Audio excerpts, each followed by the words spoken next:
रे रब लब दे कई बार गए बाहू पकड़ के किसे न दथियाए एक फिर दंदारी तीर खा दे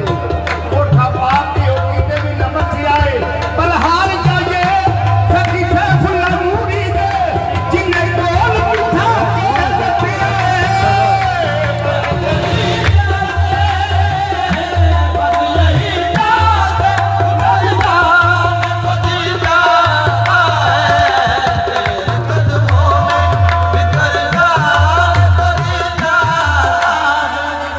इश्क तू है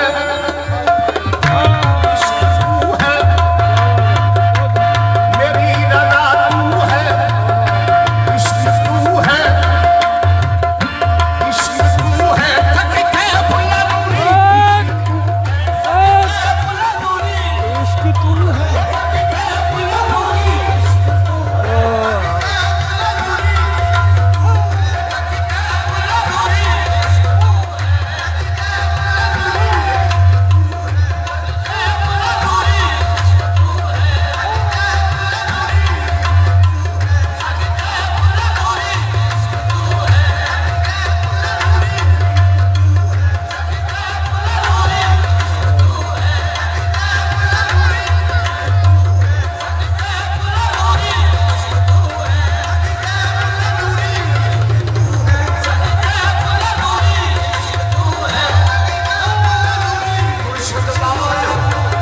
मुर्शद बाद ने रमदा